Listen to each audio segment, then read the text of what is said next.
आज हम एक बड़ा ही बेसिक कंसेप्ट समझने वाले हैं। आप सभी लोगों ने इतिहास पढ़ा हुआ है और आप सभी लोगों को यह भी मालूम है कि ये जो भारतीय इतिहास है, इंडियन हिस्ट्री, इसे हम 3 पार्ट में आपके डिवाइड करते हैं। प्राचीन भारत, एंशिएंट इंडिया, मध्यकालीन भारत, मिडाइवल इंडिया, आधुनिक भारत, मॉडर्न इंडिया। क्या आप लोगों को यह पता है कि भारतीय इतिहास को हम ये 3 पार्ट में डिवाइड करते क्यों हैं? क्या आपने कहीं ये पढ़ा हुआ है कि इन 3 पार्ट में डिवाइड करने का आधार क्या है, या आपको कहीं पढ़ाया गया है?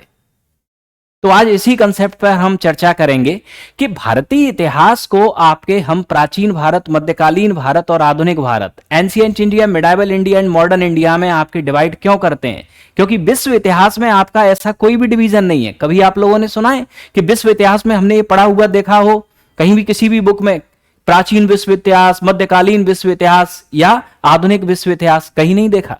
सिर्फ भारतीय इतिहास में हमने देखा है ancient India, medieval India and modern India. तो समझिए आज इस कंसेप्ट को।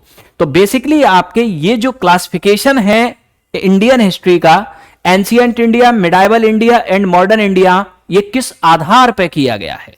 तो दोस्तों, आपके एंशिएंट इंडिया, मिडाइवल इंडिया और मॉडर्न इंडिया, ये जो आपके क्लासिफिकेशन हिस्ट्री का, इंडियन हिस्ट्री का जो ये हुआ है, इसका जो आधार है वो है कंसंट्रेशन ऑफ पावर, शक्तियों का संकेंद्रण।